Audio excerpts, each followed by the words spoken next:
ध्यान रखना बुजुर्ग लोगों, रावण घर पे नहीं था, मंदोदरी लंका के ऊपर चढ़ के गई है।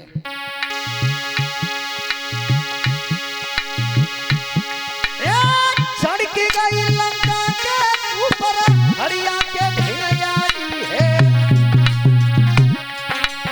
और चाखो भी सजब मैया ने सोई मात गर्भवती आई है।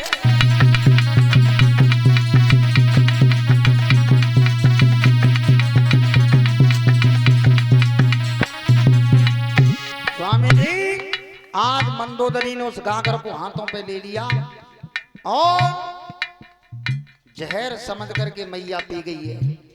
लेकिन मंदोदरी विचार कर रही है कि अब मरूंगी, लेकिन मरी तो कौन है, उधर में गर्भ ठहर गया।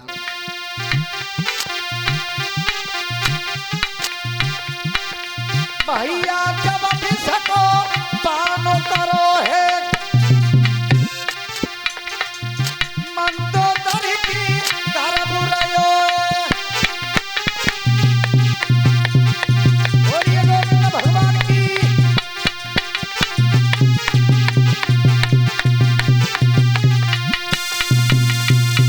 भगवत श्रोताओं, मंदोदरी की काया में गर्भ ठहर गया। और जब रावण लौट करके आया है तो रावण ने कही मैं घर पर नहीं था, लेकिन मंदोदरी की काया में गर्भ कहां से आया। आवाज लगाइए मंदोदरी,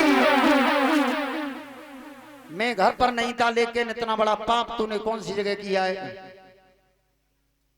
हाथ जोड़ के कहिए पिया मैंने पाप नहीं किया। आप उस गागर में जहर बता गई थी, मुझे कामदेव ने सताया था तो मैं मरने के लिए उस विष को पिया है।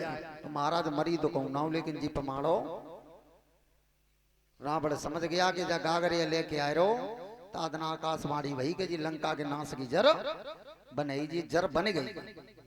तो ध्यान रखना बुजुर्ग लोगों, लंकापति रावण की ललकार से गर्भवती स्त्री के गर्भ गिर जाते थे। और इधर महाभारत में कुंती पुत्र अर्जुन के गांडीवधारी धनुष की टंकार से गर्भवती स्त्री के गर्भ गिर जाते थे। तो रावण ने मंदोदरी सामने पर खड़ी की है और ललकार मार रहा गर्भ खंडित करने के लिए। कैसे?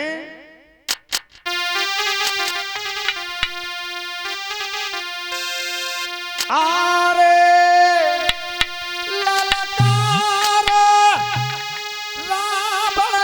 भैया मारी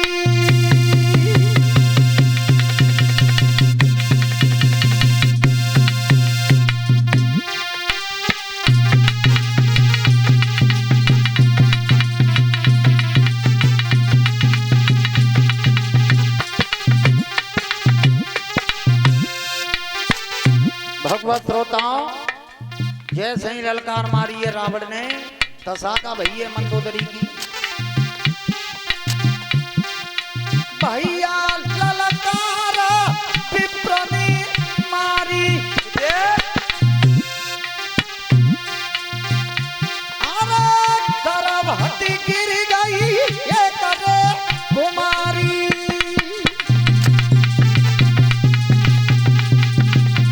बोलिए गोविंद भगवान की।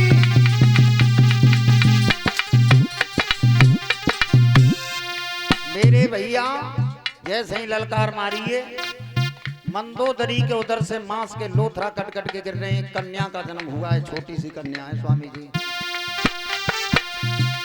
तब रावण ने मंत्री से कही है, मंत्री एक बात सुन, जा लड़की को जा गागर में रख के और कहां के लिए चला जा।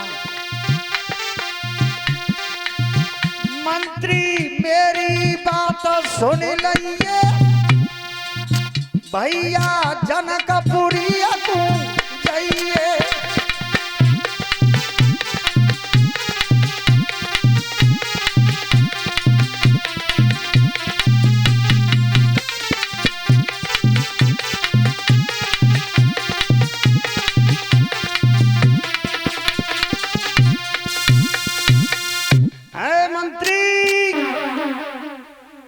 जनकपुर के लिए चला जा और जनकपुर की सीमा में इस गागर को गाड़ के आना है।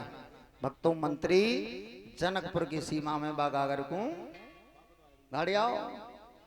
इधर बुजुर्ग लोगों, जनक महाराज के यहाँ 12 वर्ष हो गई थी, सूखा पड़ रही थी, जल नहीं बरसा था। कितनी वर्षें? 12 वर्षें हो गई। पपिया मोर खगवृंद सुरीली आवाजों में गीत गाते थे, स्वातिल मिला रही। आकाशवाणी हुई है, जनक राज तुम और तुम्हारी रानी सुनैना दोनों मिलकर के इस भूतल पर हल चलाओगे तो अवश्य बारिश हो सकती है। श्रोता बंधो, आज आकाशवाणी के आधार पर जनक महाराज और उनकी पत्नी सुनैना जो शिव जी की कन्या थी, दोनों मिलकर के हल चला रहे हैं भूतल पे। सभी भक्त बोले, मैया और जनक राज कैसे हल चला रहे हैं? आरे का राजा जनक बने हर हारे रे दो बेल जोरी दे तारे राजा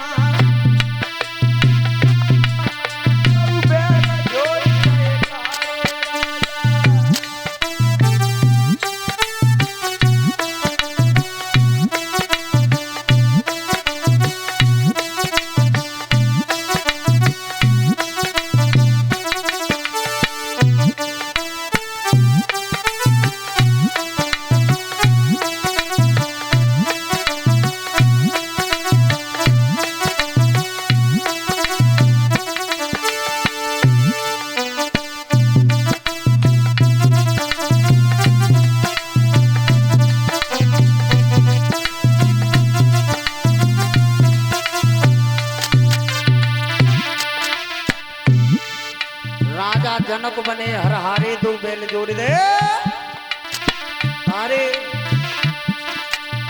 काय को हरबा बनोए, काय को हरबा बनोए, अरे काय को हरबा बनोए, काय को हरबा बनोए, जमी काय की बनिहारे दो बेल जोड़ दे तारे राजा जनक बने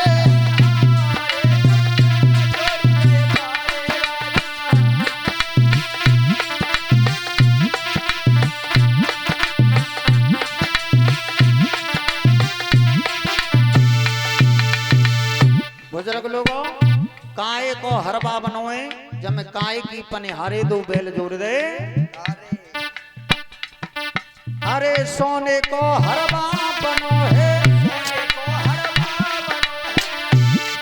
अरे सोने को हरबा बनो है,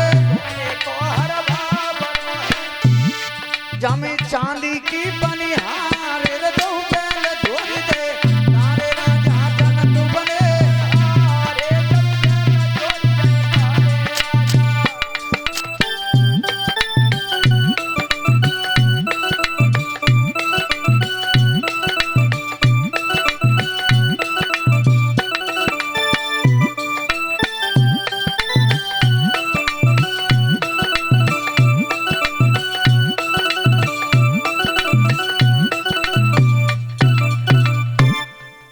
श्रोताओं। महाराज जनक और उनकी पत्नी सुनैना हल चला रही।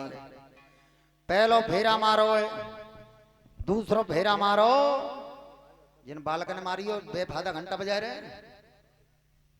श्रोता बंधो, पहलो फेरा मारो, दूसरो मारो, तीसरो मारो स्वामी जी, और चौथो फेरा मारो सोई हर आए कि वो मंत्री गागर गाड़ के आओ सो भाई ते अटक दो गागर फूटी।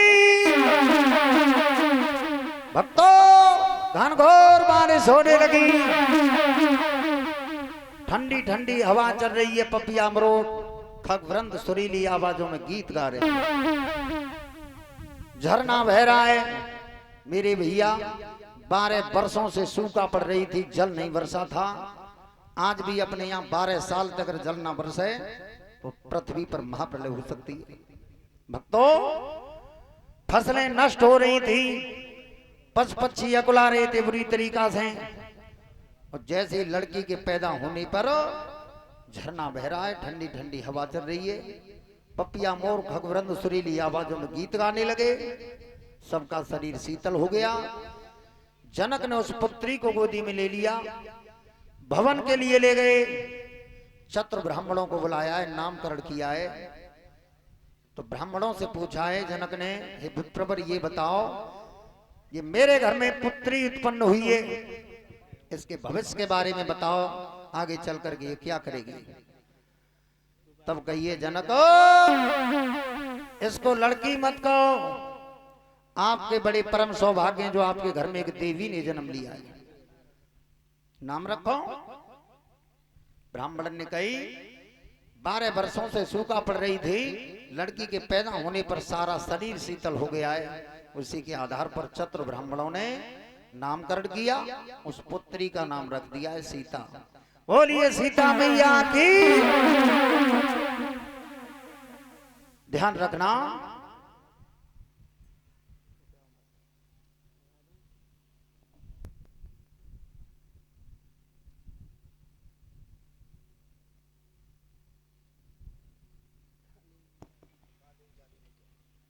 कुछ कलश वाली कन्याएं राम और लक्ष्मण और सीता और दो सहेली बने आओ जाओ, छोटी लड़की देखो, उठ जाओ वाला पैसा दे भी आ जाए तो तुरंत बजे।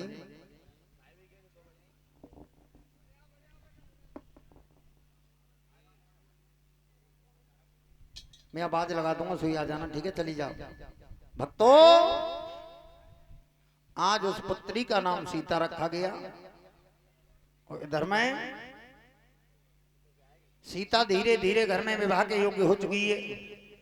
इधर दशरथ महाराज के घर में कोई संतान नहीं है, 3 रानी थी, कौशल्या, कैकेयी और सुमित्रा।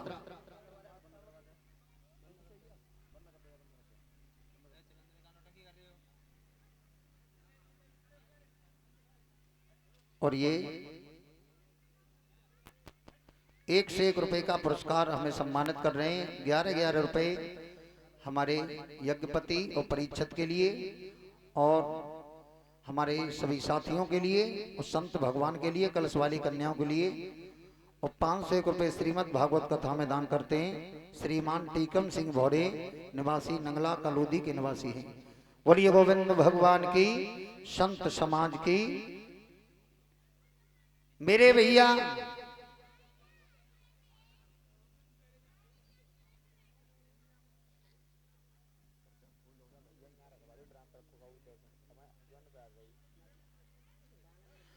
इधर में जब धीरे धीरे सीता घर में विवाह के योग्य हो चुकी है और इधर दशरथ महाराज के घर में कोई पुत्र नहीं है, तो आज मैया कौशल्या आंगन में बैठी बैठी रो रही है।